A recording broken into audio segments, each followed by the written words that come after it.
Hello students, welcome to CRP academy. CRP academy YouTube চ্যানেলে তোমাদের প্রত্যেককে স্বাগত। তো আজকে আমরা আলোচনা করব প্র্যাকটিস সেট নাম্বার 27 নিয়ে। এর আগে আমি 26 প্র্যাকটিস সেট কমপ্লিট করে দিয়েছি। তো চলো আজকের সেটের মোস্ট ইম্পর্টেন্ট কিছু কোশ্চেন শুরু করার আগে একটা অ্যানাউন্সমেন্ট তোমাদের জন্য। ডাব্লিউপি প্রিলি পরীক্ষার জন্য স্পেশাল একটি ইবুক যারা নিতে চাও কল অথবা হোয়াটসঅ্যাপ করে নিতে পারো এই নাম্বারে। তো যাই হোক, চলো আমরা শুরু করছি আজকের ফার্স্ট কোশ্চেন। দেখে নাও ফার্স্ট কোশ্চেন কি আছে। পরিমিতি থেকে রাখা হয়েছে, একটি আয়তক্ষেত্রাকার ঘরের দৈর্ঘ্য এর প্রস্থের দ্বিগুণ।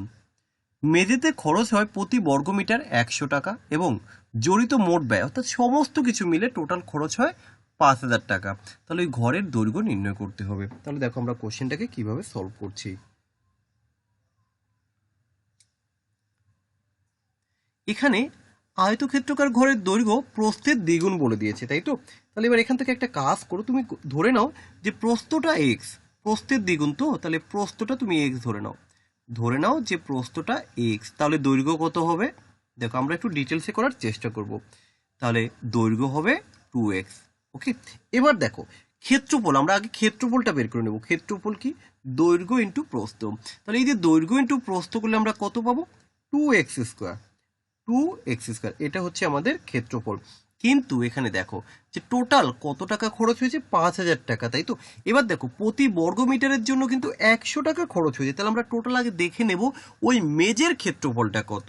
তাহলে আমরা এখানটা একটু দেখে নিই যে মেজের ক্ষেত্রফল কত হবে। টোটাল আমরা 5000 টাকা খরচ করেছি, আর এক এক বর্গমিটারের জন্য, প্রতি বর্গমিটারের জন্য 100 টাকা খরচ হয়েছে। তাহলে কত বর্গমিটার আমরা আগে সেটা দেখে নেব। 100 দিয়ে যদি আমরা ডিভাইডেড করি কত হবে? 100 দিয়ে কাটলে 50। তাহলে আমরা এখান থেকে বলবো 50 বর্গমিটার। এটা কি? এটা হচ্ছে তাহলে ক্ষেত্রফল। আমরা আগেই বের করে নিয়েছিলাম যে তার ক্ষেত্রফল হচ্ছে 2x স্কোয়ার, আর এখানে আমরা পেলাম 50। তাহলে আমরা এইভাবে বলতে পারি যে 2x স্কোয়ার ইকুয়াল টু হচ্ছে 50, x স্কোয়ার ইকুয়াল টু হচ্ছে 25, x ইকুয়াল টু আসবে 5। তাহলে আমরা x পেলাম, x অর্থাৎ এখানে আমরা পেয়েছি প্রস্থ পেলাম 5, আর এই যে দৈর্ঘ্য পেলাম 2x অর্থাৎ 10। কোশ্চেনে কি চাওয়া হয়েছে আমার কাছে? যে ঘরের দৈর্ঘ্য নির্ণয় করো। তাহলে ঘরের দৈর্ঘ্য কত হলো? ঘরের দৈর্ঘ্য হচ্ছে 10। তাহলে অপশন নাম্বার সি হচ্ছে আমার রাইট আনসার। ওকে, পরের কোশ্চেন দেখো কি আছে। এক্স কে যদি 6 দ্বারা ভাগ করা হয় তবে 5 অবশিষ্ট থাকে, তবে এক্স প্লাস 5 কে যদি 3 দ্বারা ভাগ করো তাহলে ভাগশেষ কত থাকবে? তো দেখো এই যে এক্স কে যদি আমি 6 দিয়ে ভাগ করি 5 অবশিষ্ট থাকছে, তাহলে আমরা মিনিমাম তো একবার যায়। তাহলে একবার যদি ভাগ যায় তাহলে এখানে কত হবে? 6 অক্ষে 6 আর 5 11। আমরা এই এক্স কে 11 ধরতে পারি। মিনিমাম যদি আমরা এক্স এর মান 11 ধরি তাহলে দেখো কি হয়, 6 দিয়ে 11কে ভাগ করলে তো অবশিষ্ট 5ই থাকে।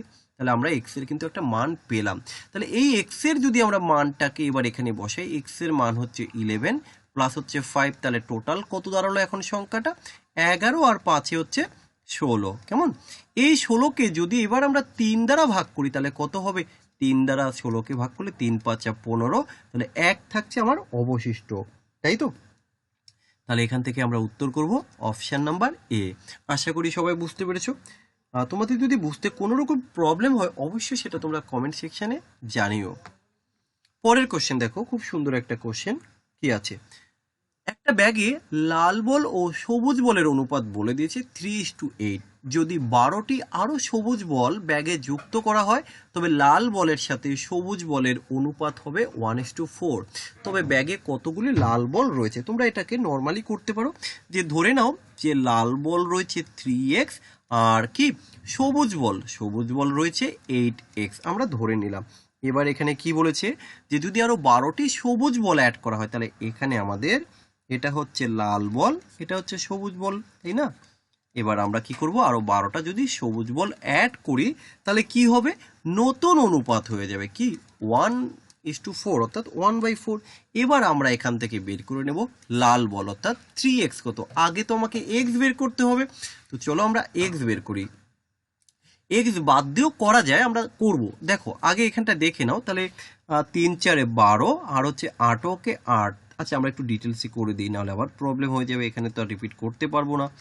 8x প্লাস হচ্ছে 12, তাহলে আমরা যদি এটাকে সাইড চেঞ্জ করি কত হবে? 4x ইকুয়াল টু হবে 12। এক্স ইকুয়াল টু আসবে 3। তাহলে এখানে তো তোমার লাল ব্যাগ চেয়েছে, লাল বল চেয়েছে, লাল বল তো হচ্ছে 3x। এগ যদি হয় 3, দেন আমরা 3x ইকুয়াল টু বলবো 3 3 9, তাই তো? এই কোশ্চেনটাকে আমরা অন্য আরেকটি মেথডে করতে পারি। সেটা কি মেথড একটু দেখো, যে ধরো একটা লাল বল হচ্ছে 3 আর সবুজ বল হচ্ছে 8, এটা হচ্ছে আমাদের লাল, এটা হচ্ছে আমাদের সবুজ। এবার কি বলেছে যে যদি 12টি আরো সবুজ বল যুক্ত করা হয়, তাহলে এই সবুজ বল যুক্ত করা হয়েছে, তাই তো? যুক্ত করার পর কি হবে, এখানে রেশিওটা হয়ে যাবে 1:4। এবার একটা বিষয় হচ্ছে, দেখো ভাই, যে লাল সবুজ বল এখানে অ্যাড করেছো, লাল বল তো অ্যাড করোনি, তাহলে লালের কেন পরিবর্তন হবে? তাহলে আমি এক কাজ করি, লালের যাতে কোনো পরিবর্তন না হয় সেটা করতে হবে। সবুজ বল আগের থেকে তুমি এখন আরো অ্যাড করেছো, সবুজ বল বাড়বে বা কমবে যাই হোক হবে, কিন্তু লাল তো কোনো পরিবর্তন হওয়ার কথা নয়। আমরা কি করবো, এবার রেশিওটাকে সেম করব। সেম কি করে দেবো, লালটাকে সেম করে দেবো। দেখো একটু ভালো করে বুঝতে হবে, আমি এর সাথে যদি 3 যোগ করে গুণ করি, তাহলে দেখো লাল বল আগে 3টে ছিল, লাল বল এখন 3টেই আছে, কিন্তু এখানে যখন 3 গুণ করেছো এখানেও তো তোমাকে 3 গুণ করতে হবে। তাহলে এবার বিষয়টা কি দাঁড়ালো, যে আমার সবুজ বল আগে ছিল কতগুলো, সবুজ বল আগে ছিল 8টা, এখন কিন্তু হয়ে গেছে 12টি। তাহলে আমরা কতটা অ্যাড করলাম, দেখো এখানে আমরা যদি কোশ্চেন অনুযায়ী পড়ি, এখানে আমরা দেখতে পাচ্ছি 8 থেকে 12 হয়েছে, 4 ইউনিট বাড়লো। এই 4 ইউনিট ইকুয়াল টু যদি হয় 12টি, 1 ইউনিট ইকুয়াল টু হবে 3টি, কিন্তু এখানে চেয়েছে লাল বল, লাল বল তো 3টি, তাহলে আমরা বের করবো 3 ইউনিট ইকুয়াল টু হচ্ছে 3 3 9, 9টি। তাহলে বিষয়টা কি দাঁড়ালো, যে আমরা যদি এক্স বাদ দিয়েও করতে চাই তাহলেও কিন্তু করা যাবে, তবে হ্যাঁ তোমাকে তো বুঝতে হবে, না বুঝলে কিন্তু কখনোই তুমি কোনোভাবেই করতে পারবে না। চলো আমরা পরের কোশ্চেনে যাই। দেখো পরের কোশ্চেন কি বলেছে, দুইটি সংখ্যার লসাগু বলে দিয়েছে এবং তাদের গুণফল হলো এত, অর্থাৎ লসাগু আর গুণফল আমরা জানি, তাহলে গসাগু নির্ণয় করতে হবে। আমরা একটা সূত্র জানি, এটা একটু জানতে হবে, নাহলে হয়তো আমরা লসাগু গসাগু করতেই পারবো না। কি সূত্র, যে দেখো একটু ডিটেলসে আমি দেখিয়ে দেই, লসাগু ইন্টু গসাগু সমান সমান কি, সংখ্যা দুটির গুণফল। আমরা এইভাবেও বলতে পারি যে একটি সংখ্যা ইন্টু অপর সংখ্যা, বা সংখ্যা দুটির গুণফল তুমি লিখতে পারো, সংখ্যা দুটির গুণফল, এটা আমরা লিখতে পারি। তাহলে এবার দেখো, এই যে লসাগুর জায়গায় আমরা কত বসিয়ে দেব, 1680, গসাগু তো জানি না, সো আমি এখানে এক্স বসিয়ে দিলাম। আর কি, সংখ্যা দুটির গুণফল হচ্ছে 80640। এবার আমরা এখান থেকে গসাগু এক্স বের করে নেব। কি করে বের করব, 80640 তাকে আমরা ডিভাইডেড করব 1680 দ্বারা। এই শূন্য কাটলাম, তাহলে 168 দিয়ে যদি আমরা 8064কে ডিভাইডেড করি, 168 মিনিমাম 4 দিয়ে যদি দেই, 4 ষোলো 64, মিনিমাম 4বার কিন্তু যাবে, তার বেশি তো আর কিছু নেই। সর্বোচ্চ দেখো 4 দিয়ে যদি আমরা গুণ করি, 4 8 32, 4 ষোলো 64 আর 2 66, তার থেকে তো বেশি আর কিছু নেই। আমি কিন্তু সম্পূর্ণ ভাগ করব না, আমি কিন্তু এখান থেকে এই যে কনসেপ্ট, আমি এইভাবে কিন্তু উত্তর করতে পারি। এবার তোমাদের এই কোশ্চেনটা করতে সময়টা কেন যাচ্ছে বেশি, একটু দেখো তোমরা কি করবে, এই 168 দিয়ে, দেখো বিষয়টা তো এখন এরকম হলো যে 8064 আর হচ্ছে 168। এবার তোমরা তো এটাকে ভাগ করবে, ভাগ করতে তো অনেকটা সময় লাগবে। এই যে আমি যে অ্যাপ্রক্সিমেশন, এই যে কনসেপ্ট, এটা যদি বুঝতে পারো তোমরা কিন্তু ইজিলি করতে পারবে। তো যাই হোক, আমি এখানে বেশি লং করব না, যে আমি যেটা বললাম এটা হয়তো তো তোমরা সবাই ভাগ করে নিতে পারবে, কেমন? কিংবা আরো ছোট করেও নেওয়া যেতে পারে, 4 দিয়ে আমরা আগে উপর নিচে একটু কাটাকাটি করতে পারি। যেমন দেখো তোমরা এইভাবে করতে পারো, 4 দিয়ে কাটলে 4 4 16, 4 দুগুণে 8, 4 দিয়ে করলে কত হবে, 4 20 80, 4 16 64। আর কি করা যায়, আরেকবার কিন্তু 2 দিয়ে ভাগ করতে পারবো, 2 দিয়ে দিলে কত হবে 21, 2 দিয়ে দিলে কত হবে 10 8, রাইট? তাহলে হ্যাঁ ইয়েস। এবার আমরা কি করতে পারি, এখানে তুমি যদি 7 দিয়ে ভাগ করো, হ্যাঁ 7 দিয়ে যাবে আশা করা যায়, 7 দিয়ে ভাগ করলে 3 হবে, 7 দিয়ে ভাগ করলে কত হবে, 7 দিয়ে ভাগ করলে 7 কে 7, আচ্ছা 30 4 144, আচ্ছা 3 দিয়ে যদি কাটি কত হয়, 3 4 12, তাহলে 28 হলো, তাই তো, 3 8 24। দেখো এই যে আমাদের কিন্তু 8 চলে এসেছে। তাহলে তুমি হিসেব করে দেখো, এইভাবে যদি তুমি অঙ্কটা করো তোমার কতটা সময় যাচ্ছে। তাহলে সময় দেখতে হবে আমরা কিভাবে সেভ করতে পারি। দেখো এই কোশ্চেনটা তোমরা সবাই করতে পারবে, কিন্তু সমস্যাটা কোথায় জানো তো, এই যে কনসেপ্ট, কারণ তোমরা তো এইভাবেই কাটাকাটি করবে ভাই, তাহলে কতটা সময় গেছে। আর আমি কিন্তু উত্তর করে রেখেছি আরো 1 মিনিট আগে, বুঝতে পেরেছো? দেখো আমি এখানে শুধুমাত্র কিছু অঙ্ক করে দিলাম, দ্যাটস এনাফ, এটা নয়। আমি চাই আমি যে কোশ্চেনগুলো দেখাবো যে কিভাবে সময়টাকে সেভ করতে হয় সেই জিনিসগুলোই এখানে আমি তোমাকে দেখাবো। চলো পরের কোশ্চেন দেখো কি আছে। বার্ষিক 14% সরল সুদের হারে 4 বছরের জন্য সুমন 43,000 টাকা জমা করেছিল। তাহলে 4 বছর পরে সে কত টাকা পেয়েছিল? তাহলে দেখো 4 বছরের জন্য সে 43,000 টাকা রেখেছে, 4 বছর পরে সে যেটা পাবে সেটা কি পাবে? সে তো সেটা সুদ আসল মিলে পাবে, অর্থাৎ অ্যামাউন্ট পাবে। তাহলে এবার এখানে আমরা কোনো সূত্র ইউজ করবো না, আমরা চেষ্টা করবো কনসেপচুয়াল ভাবে কোশ্চেনটাকে সলভ করার। ঠিক আছে, যারা সূত্র দিয়ে অঙ্ক করো তারা কিন্তু কখনোই ভালো স্কোর করতে পারে না, কারণ সূত্র বেসিস কিন্তু এখন কোশ্চেন পরীক্ষায় আসে না। দেখবে একটা সময় আসতো, চঞ্চল ঘোষের বই পড়ে গেলে অনেক কোশ্চেন কমন পাওয়া যেত, একটা সময় ছিল। কিন্তু তোমাকে বুঝতে হবে তখন ছিল 2018, তখন ছিল 2019, কিন্তু এখন এসছে 2021। অনেক পরিবর্তন, তাই না? কম্পিটিশন অনেক বেড়ে গেছে ভাই। তোমরা এবারের পরীক্ষা দাও, এই যে জাস্ট বেশি দিন নয়, আজকে তো ধরো 22 তারিখ, মাঝে মাত্র 4টে দিন, 26 তারিখে বুঝতে পারবে যে আমি কতটা মানে একটা দামি কথা হয়তো বলেছি আমার মনে হয়, বাট সেটা তোমরা ফিল করবে 26 তারিখ পরীক্ষা দিয়ে এসে। যাই হোক, দেখো কোশ্চেনটা আমরা কিভাবে করছি।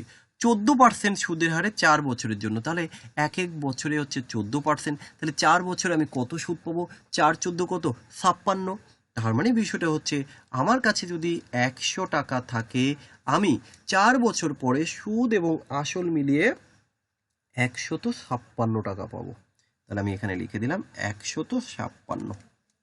56 কোথা থেকে গেলো বুঝতে পেরেছো? এটা তো হচ্ছে তোমার আসল, এটা হচ্ছে সুদ আসল।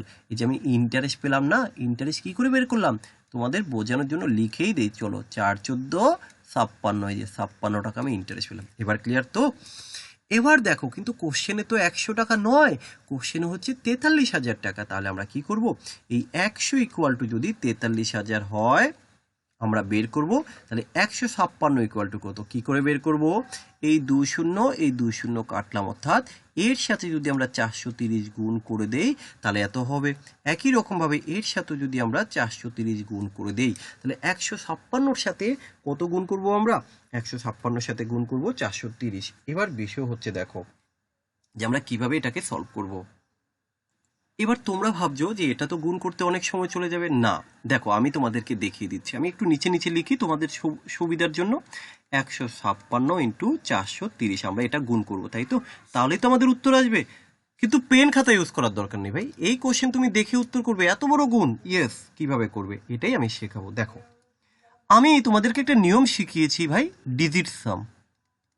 ডিজিট সাম, এই ডিজিট সাম যদি তোমরা ঠিকঠাকভাবে বুঝতে পারো এবং অ্যাপ্লাই করতে পারো তাহলে দেখবে তোমাদের সময় কতটা সেভ হয়ে যায়। কিন্তু বিষয় হচ্ছে এটা তখনই তুমি অ্যাপ্লাই করবে যখন এই ডিজিট সামের টোটাল কনসেপ্ট তোমার ক্লিয়ার। যদি এই কনসেপ্ট ক্লিয়ার না থাকে তাহলে কিন্তু এই ডিজিট সাম অ্যাপ্লাই করতে যেও না। হয়তো তুমি মেলাতে পারবে না, তখন কিন্তু এই স্যারকে এসে গালি দেবে মনে মনে, স্যার কি শিখালেন, হ্যাঁ সব আমি মেলাতে পারিনি। ঠিক আছে, এক্সামে হয়তো মিলবে, বাড়ি এসে দেখবে মিলছে না, উত্তর ভুল, তখনই কিন্তু গালি দেবে, আর এই স্যারের ক্লাস দেখবো না। এটা ভুল, তোমাকে আগে শিখতে হবে। আমি বারবার করে কিন্তু একটা কথা রিপিট করছি, আগে ভালো করে শেখো, না শিখে কখনো অ্যাপ্লাই করো না। আমি আছি তো, শিখতে হবে আগে। দেখো এবার আমি এটাকে গুণ করবো না, আমি কি করব? ডিজিট সাম করবো। ডিজিট সাম চলো দেখে নেওয়া যাক কি হয়। 4 আর 3 7, মনে রাখবে 7, ইন্টু 6 আর 1 7 আর 5 12, 12 এর ডিজিট সাম করলে 3, এই যে লিখে দিলাম 3 ইন্টু 7। আচ্ছা 3 7 কত? 3 7 তো 21 হয়, 21 এর ডিজিট সাম করলে 3 হয়। আমি টোটালি বলবো যে এটার গুণ করলে টোটাল আমরা পাবো 3 ডিজিট সাম। যারা বোঝনি একটু দেখিয়ে দিই তাদের জন্য, এই 1 এই 5 এই 6 এদের ডিজিট সাম করো, তাহলে 5 আর 1 6 আর 6 কত? 12, এই যে 12, আবার সিঙ্গেল ডিজিট আনতে হয়, 12 ডিজিট সাম করলে কত হয়? 3, এই দেখো 3 লিখলাম, ইন্টু 7 কি করে হয়? এদের ডিজিট সাম করো, 4 আর 3 7, তাহলে ডিজিট সাম করে আমরা দেখলাম আমাদের 3 হচ্ছে আনসার। এবার আমি খুঁজবো কোন অপশানে আমাদের 3 আছে। দেখো 8 আর 1 9, তাহলে তো এটা হবে না। পরেরটা দেখো 7 আর 2 9, 9 হলে কিন্তু কাটা হয়, আমি কিন্তু বলেছিলাম আগে। এরপরে দেখো 6 আর 5 হচ্ছে 11, 11 এর ডিজিট সাম করলে 2 হয়, তাহলে আমার তো লাগবে 3, তাহলে এটাও কিন্তু উত্তর হবে না। পরেরটা দেখো 8 আর 7 হচ্ছে 15, 15 আর 6 হচ্ছে 21। আচ্ছা এই দেখো 21 এর ডিজিট সাম করলে কত হয়? 2 আর 1 3 হয় না, তাহলে আমরা কিন্তু অপশন নাম্বার সি উত্তর করতে পারি। ডি কি হবে? 4 আর 2 6 আর 1 7, প্রশ্নে আসছে না। তাহলে আমরা দেখে উত্তর করলাম, এত বড় ক্যালকুলেশনটা। তোমরা ভাবছো যে এই কোশ্চেন আমরা অনেক সূত্র জানি, আমি জানি অনেক সূত্র রয়েছে এর, ডাইরেক্ট অ্যামাউন্ট বের করার জন্য, অ্যামাউন্ট বের করার জন্য একটা সূত্র আমিও জানি, তবে হয়তো আমি অ্যাপ্লাই করি না। কি 100 প্লাস RT ডিভাইডেড বাই 100, এই একটা সূত্র আছে। তোমরা অনেকে আবার এইভাবেও করবে যে হ্যাঁ আমরা জানি প্রিন্সিপাল প্লাস হচ্ছে ইন্টারেস্ট, অর্থাৎ PTR বাই 100, তাই তো, অ্যামাউন্ট ইকুয়াল টু। এবার তোমরা কি করবে, এখানে মান বসবে। প্রিন্সিপাল তো হচ্ছে 43,000, দেখো 43,000 প্লাস PTR বাই 100, আমরা তো বিশাল সূত্র জানি, হ্যাঁ, কিন্তু সময়ের যে 12টা বাজিয়ে দিচ্ছি, এটা কেউ হিসেব রাখি না। সময়ের 12টা বাজিয়ে দিচ্ছি, কেউ হিসেব রাখি না। তাহলে এখানে করবো আমরা 43,000, দেখো আমি সবভাবে দেখিয়ে দিচ্ছি, এই 2 শূন্য, এই 2 শূন্য কাটলাম, 4 14 56, এই দেখো 56 ইন্টু আবার সেই 43, তাই তো, 56 ইন্টু 43 করলে কত হয়? আর শেষে কি শূন্য আছে? 2 শূন্য 2 শূন্য কাটলাম, ওকে একটা শূন্য থাকবে, ওকে 56 ইন্টু 43 করলে হয় 6,000। এখানে আমাদের দেখতে হবে 56 ইন্টু 43, 318, 18 8 হাতে আছে 1, মনে রাখবে 424, আর একে হচ্ছে 25, 25 15, 15 15 25 40, 40 শূন্য হাতে আছে 4, 4 4 5 20, আর 4 হচ্ছে 24, তাহলে কত হবে? 24, আমরা একটু লিখেই দিই নাহলে ভুলে যাচ্ছি, 2408, আরেকটা জিরো তো থাকবে। এবার তুমি যোগ করো, তাহলে কত পেলাম?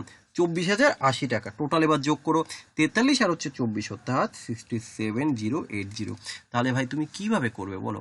আমি যে মেথড দেখেছি, দেখো এর কাছে কিছু পাত্তা পাবে, তাহলে তুমি আর কিভাবে করবে বলো? তাহলে বিষয় আমি বারবার করে বলছি তোমাদের, ম্যাথের যদি তোমরা WBP মেন্স ভালো স্কোর করতে চাও, নিজেকে সিলেকশন যে হ্যাঁ আমার খাকি উদ্দি আমি পড়বই এবার, যদি প্রিলি পাস করতে পারি ঠিকঠাকভাবে, আশা করি তোমরা অনেকেই প্রিলি পাস করবে।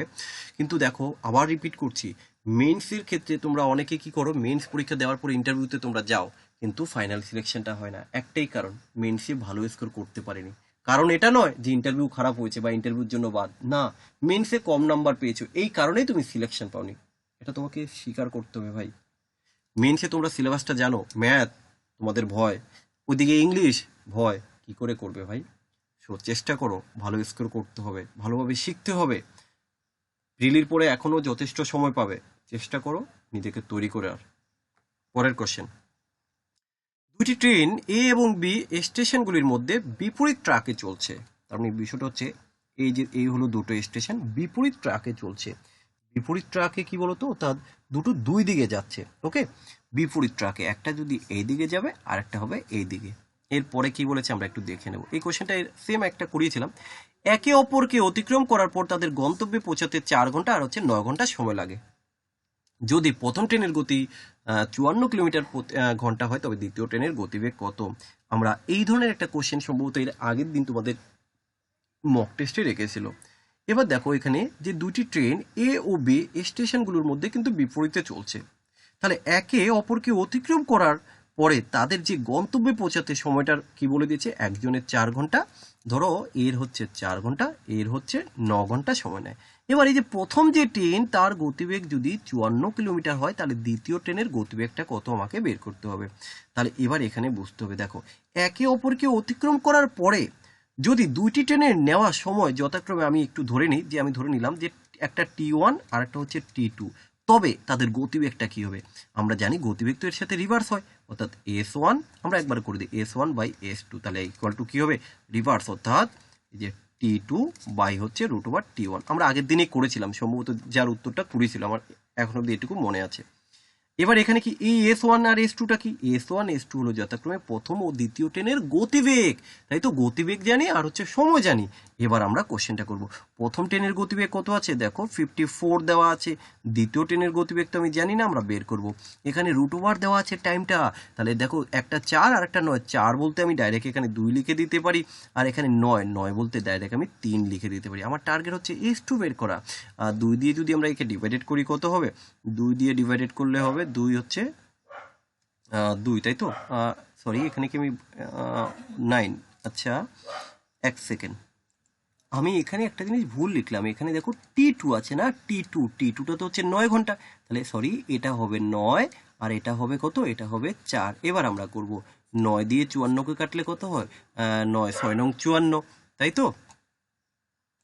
আমি এটাকে একটু এখানে ফ্রেশ করে দিচ্ছি, 1 সেকেন্ড। আমরা এখানটা একটু লিখে দিচ্ছি S1, তাই তো S1 হচ্ছে 54, আমরা একটু পেনটাকে চেঞ্জ করে নিই, 54 বাই হচ্ছে S2 ইকুয়াল টু হচ্ছে √ওভার T2 হচ্ছে 9, তাহলে রুটের বাইরে আসলে কত হবে 3 আসবে, তাই তো। আর 4 তাহলে রুটের বাইরে আসলে 2 আসবে, 3 দিয়ে কাটলে 3 দিয়ে 3 18 54, তাহলে S2 ইকুয়াল টু কত আসবে 18 দুগুণে 36, তাহলে এখান থেকে আমরা উত্তর করব অপশন নাম্বার বি। ঠিক আছে, এখানে আমরা একটু মিস্টেক করলাম, তাহলে আশা করি সবাই বুঝতে পেরেছো। তাহলে এই সূত্রটা জাস্ট একটু মনে রাখবে, এটা কনসেপ্ট। ঠিক আছে, চলো আমরা পরের কোশ্চেনে যাই। দেখো পরের কোশ্চেন কি আছে, রাজীব একদিনে একটি বইয়ের 8 ভাগের 5 ভাগ বা 8-এর 5 অংশ পড়েন। পরের দিন তিনি বাকি অংশের, দেখো এবারে কিন্তু কোশ্চেনটা হচ্ছে মজাদার কোশ্চেন, বাকি অংশ, তাহলে 8 ভাগের 5 ভাগ পড়ে নিয়েছে, তাহলে বাকি থাকছে কত 8 ভাগের 3 ভাগ, সেই বাকি অংশের 3 ভাগের আবার 2 ভাগ পড়েন। এখনো তার কাছে যদি 30টি পৃষ্ঠা পড়ে থাকে, তবে বইতে টোটাল কত পৃষ্ঠা রয়েছে, আমি একটু ডিটেলসটা দেখো। তুমি ধরে নাও যে মোট বই রয়েছে এক্স, তাহলে প্রথম দিন সে কতটা পড়েছে, প্রথম দিন পড়েছে রাজীব একদিনে একটি বইয়ের, একটা বইটা এক্স, তার এত অংশ পড়ে নিয়েছে। তাহলে এত অংশ বলতে আমি এইভাবে বলতে পারি যে সে 5x/8 পড়ে নিয়েছে। তাহলে বাকি কত আছে আমাকে মাইনাস করতে হবে, মাইনাস হয়ে আমি যেটা বললাম, দেখো 8 ভাগের 5 ভাগ পড়েছে, তাহলে বাকি কত থাকে, তুমি এক্স ধরে করলে আসবে বাকি কত, 8 ওকে 8 3, তাহলে 3 আমি একটা এক্স রেখে দিই সুবিধার্থে, তাহলে 3/8, তুমি যদি এক্স বাদও দাও সমস্যা নেই, তুমি এইভাবে আমি দেখাবো পরে, তাহলে 3/x, তাহলে এটা কিন্তু পড়ে আছে। এবার মনে রাখবে এটা প্রথম দিন হয়েছে, এবার এটাই তো বাকি, এই বাকি অংশের সে কতটা আবার পড়েছে পরের দিন, বাকি অংশের সে কিন্তু কত, এই যে 2/3, তাহলে বাকি অংশ তো এটা, তার যদি সে 2/3 অংশ পড়ে তাহলে কত হবে, আচ্ছা 3 তো কেটে গেল, 2 দিয়ে কাটলে কত হয় 4, অর্থাৎ x/4, তাহলে আমরা x/4 পরের দিন পড়েছি। এবার আমি দেখে নেব যে তারপরে আর কতটা পড়ে আছে, তাহলে তারপরে আর কত পড়ে থাকবে, তাহলে তোমাকে মাইনাস করতে হবে। কি মাইনাস করবে, x মাইনাস প্রথমে পড়েছিল কত, প্রথম দিন পড়েছিল 5x/হচ্ছে 8, তারপরের দিন সে কত পড়েছে, এই যে x/4, টোটালটা মাইনাস করে দেবো একের থেকে, করলে কত হবে, লসাগু 8, 1 8-এর মধ্যে 8 বার, আচ্ছা 8, এটা 5 আর এটা হচ্ছে 2, তাই তো। তাহলে একটা এক্স লাগিয়ে দিলাম, তাহলে 8 আর 2 10 বাদ দিলে, তাই তো, ও x/4 4 আছে, 8 = 2, এটা 2, ওকে, আচ্ছা 5 আর 2 7, 1 থাকছে, তাহলে আমরা এখান থেকে লিখবো x/4, এটা কিন্তু আর বাকি আছে, কিন্তু বলে দিয়েছি বাকি আছে 30টি, তাহলে আমরা বলতে পারি x/4 ইকুয়াল টু হচ্ছে 30, না সরি x/8, এটা তো 8, x/8 হচ্ছে 30। এবার আমরা এখান থেকে বলবো x ইকুয়াল টু কত, 3 8 24 240, তাহলে আমাদের এখানে উত্তর হয়ে যাবে 240। তোমরা এবার x বাদে কি করে করবে, x বাদও সেম কনসেপ্ট, দেখো প্রথমে এই যে 8 ভাগের 5 ভাগ, তাই তো, তাহলে বাকি আছে কত, এই যে 8 ভাগের 3 ভাগ, তাহলে এখন দেখো এই যে 8 ভাগের 3 ভাগ, এর মধ্যে পরের দিন পড়েছে কত 3/2, এই দেখো 3/2 যদি করে, সরি 2/3, 2/3, তাহলে কাটো, 3 কাটলা, এই যে দেখো 1/4 থাকছে, 1/4 প্রথম দিন 1/4, এই যে 1/3, তার মানে দেখো টোটাল 1-এর থেকে মাইনাস করতে হবে, তাহলে 1-এর থেকে মাইনাস করবে 3/8 আর 1/4 করলে দেখো আলটিমেটলি ওই 1/8ই আসবে, তাহলে এই 1/8 ইকুয়াল টু 30, 1 ইকুয়াল টু কত, 1 ইকুয়াল টু 240, বিষয় একই, বুঝতে পেরেছো তো, তুমি এক্স ধরে করো আর না ধরে করো, তাহলে এখানে আমাদের উত্তর হবে অপশন নাম্বার সি। পরের কোশ্চেন, দুটি সংখ্যা 5:6 অনুপাতে রয়েছে, যখন উভয় সংখ্যা থেকে 6 বিয়োগ করা হবে, বিয়োগফলটি হবে 3:4, তাহলে সংখ্যা দ্বয়ের পার্থক্য কত, দেখো দুটি সংখ্যার অনুপাত হচ্ছে 5:6, যখন তাদের থেকে 6 মাইনাস করা হয়, আমরা এখানে দেখে নেব যখন মাইনাস করেছে, মাইনাস করার ফলে কত এসছে, 4 এসছে, তাহলে রেশিওর কি পরিবর্তন, 5 থেকে 3, আর এটা 6 থেকে 4, কত কমে গেছে, এখানে 2 কমে গেছে, এখানে 2 কমে গেছে, আর এই 2 কেন কমলো, এই 2-এর জন্যই তো, এই যে 6-এর জন্য কমে গেল, তাই না।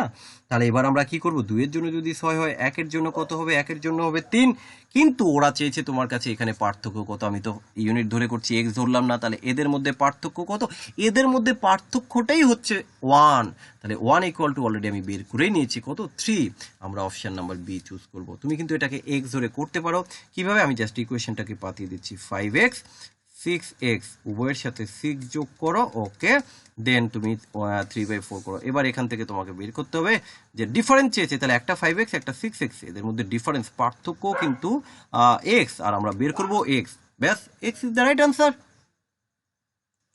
পরের কোশ্চেন দেখো কি আছে, একটি সমকোণী ত্রিভুজের 3টি বাহু a k - 4 কে এবং কে প্লাস 4, তবে কে এর মান কত আমরা বের করব। দেখো এখানে তিনটি বাহু কিন্তু দেওয়া আছে, কে মাইনাস 4, একটা হচ্ছে কে আর একটা হলো কে প্লাস 4, তাই তো। আমরা জানি কি জানি, এটা দেখো পিথাগোরাসের সূত্র বা পাইথাগোরাসের উপপাদ্য অনুযায়ী আমরা এটা বলতে পারি যে অতিভুজ স্কয়ার বা হাইপারটেনিয়াস, তাই তো। আমি বাংলায় লিখি অতিভুজ স্কয়ার ইকুয়াল টু হচ্ছে কি, আমরা জানি লম্ব স্কয়ার প্লাস হচ্ছে ভূমি স্কয়ার। আমি এই কনসেপ্টটাকে কাজে লাগাবো। তাহলে এবার এখানে একটা জিনিস লক্ষ্য করো, এই অ্যাকর্ডিং টু এই কোশ্চেন আমরা এইভাবে করতে পারি। এখানে অতিভুজটা হচ্ছে সব থেকে বড় যেটা হয় সেটা হয় অতিভুজ, তাহলে এর স্কোয়ার করলাম ইকুয়াল টু, তারপরে এটা কি লম্ব, লম্ব হয় তারপরেরটা, অর্থাৎ কে মাইনাস হচ্ছে 4 প্লাস ভূমি, ভূমি হচ্ছে কে। এবার আমরা এখান থেকে ক্যালকুলেশন করব, এই টোটালটা আমরা ক্যালকুলেশন করে কে এর মানটা বের করব। কিভাবে করব এটা একটু বুঝতে হবে। এটা একটা সূত্র আছে, কে প্লাস 4 অর্থাৎ এ প্লাস বি তার হোল স্কোয়ার, অর্থাৎ এ স্কোয়ার প্লাস 2ab, তাই তো।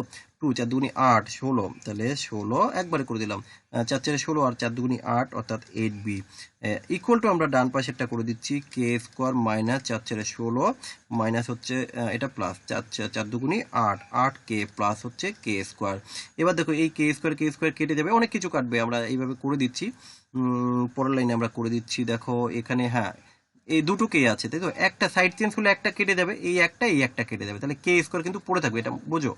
কে স্কোয়ার পড়ে থাকছে, কে স্কোয়ার ইকুয়াল টু কে থাকবে, এই 8 কে পড়ে থাকবে, তাহলে কে স্কোয়ার ইকুয়াল টু যদি হয় 16, দেন আমরা এখান থেকে বলবো কে ইকুয়াল টু কত, কে স্কোয়ার যদি এখানে সরি এটা তো কাটবে না, কাটবে তো তোমার এটা এই 16 কাটবে, এই 8 আর এই 8 সাইড চেঞ্জ করলে এটা প্লাস হয়ে যাবে, অর্থাৎ 8 এখানে আমরা কি লিখবো, এটা 8 কে আছে, ওকে 8 কে 16 কে, তাহলে কে স্কোয়ার ইকুয়াল টু যদি 16 কে হয়, কে ইকুয়াল টু কত আসবে 16। আশা করি তোমরা বুঝতে পেরেছো ভাই, না বুঝলে একটু কমেন্ট করে দেবে, ঠিক আছে। তাহলে আমরা এখানে কে এর মান কত পেলাম, কে এর মান আমরা পেলাম 16। পরের কোশ্চেন দেখো কি আছে, শঙ্কুর উচ্চতা এবং তির্যক উচ্চতা যথাক্রমে 20 সেন্টিমিটার এবং 25 সেন্টিমিটার, তাহলে ওই শঙ্কুর আয়তন নির্ণয় করতে হবে। এবার এখানে জানতে হবে শঙ্কুর আয়তনের একটা সূত্র আছে কি, 1/3 পাই আর স্কোয়ার এইচ। পরিমিতি করতে গেলে কিন্তু সূত্র ছাড়া উপায় নেই।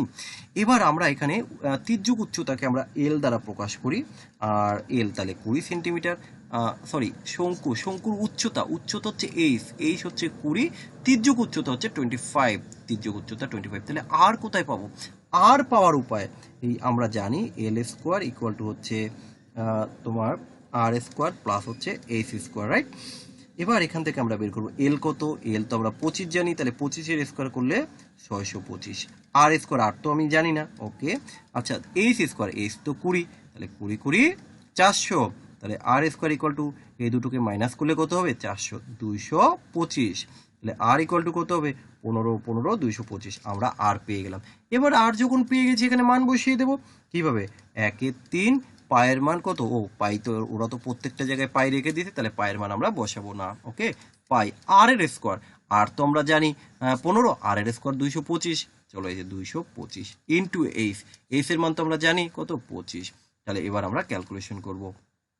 টোটালটাকে যদি আমরা ক্যালকুলেশন করি দেখা যায় কত হয়, 15 স্কোয়ার 225, ওকে 3 দিয়ে কি কাটা যাবে, হ্যাঁ যাবে, 3 দিয়ে যদি কাটি 3 সাথে 21, 3 সাথে 21, 3 5 15, তাহলে 75 ইন্টু 25, 5 5 25, 5 5 25, তাই তো, কত হবে 25। আর এখানে আমরা কি করলাম, এইচ রয়েছে, তো এইচ কোথায়, এইচ তো হচ্ছে ভাই আমরা তো ভুল করেছি, এটা হচ্ছে আর এইচ হচ্ছে 20, এইচ তো 20, রাইট, এইচ হচ্ছে আমার 20, আমরা 20 বসালাম, তাহলে 75 দুগুণী হচ্ছে 150, তাহলে হবে 75 দুগুণী 150 আর একটা শূন্য অর্থাৎ 1500, তাহলে 1500, আর এই পাই তো কাটলো না, তাহলে 1500 পাই, তাহলে আমরা এখান থেকে উত্তর করব অপশন নাম্বার এ। আশা করি সবাই বুঝতে পেরেছো। পরের কোশ্চেন, এই কোশ্চেনটা খুব ইম্পর্টেন্ট একটা কোশ্চেন, প্রায় পরীক্ষায় আসে, 10টি সংখ্যার গড় বলে দিয়েছে, গড় আমি কিন্তু গড় ধরেই করব, তুমি মোট বের করে নিতে পারো, তাও কিন্তু করা যাবে, সমস্যা নেই। তাহলে এখানে কি বলেছে 10টি সংখ্যার গড় হচ্ছে 46, তাহলে 10টি সংখ্যার মোট কত, 10 ইন্টু 46 অর্থাৎ 460।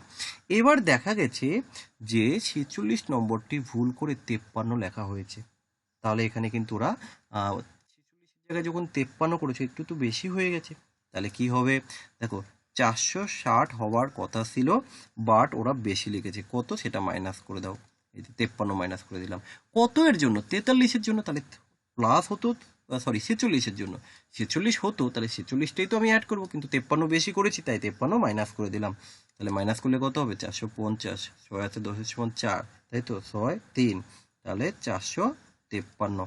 এবার দেখো এটা সহজে এইভাবে কেন করলাম, 453 তো এটা তো হচ্ছে টোটাল, কিন্তু ওরা চেয়েছে তোমাকে গড়, কয়টি সংখ্যা? 10টি সংখ্যা, 10 দিয়ে ভাগ করে দাও, কত হবে? 45.3। তো যাই হোক, এই ছিল আমাদের আজকের সেটের কোশ্চেন। নেক্সট একটা কোশ্চেন আমি তোমাদের জন্য এইচডব্লিউ হিসেবে রাখলাম, তোমরা সকলেই কোশ্চেনটিকে চেষ্টা করো সলিউশন করার। Okay bye. চলো, তোমরা কমেন্ট সেকশনে কিন্তু অবশ্যই উত্তর দেবে, আর ভিডিওটি কেমন লাগলো সেটা কিন্তু জানাতে ভুলবে না। পরের দিন কিন্তু আমি আবার লাইভ ক্লাস নিয়ে আসছি তোমাদের জন্য মোস্ট ইম্পর্টেন্ট কোশ্চেন নিয়ে। চলো, সবাই ভালো থেকো, বাই, ওকে, গুড নাইট।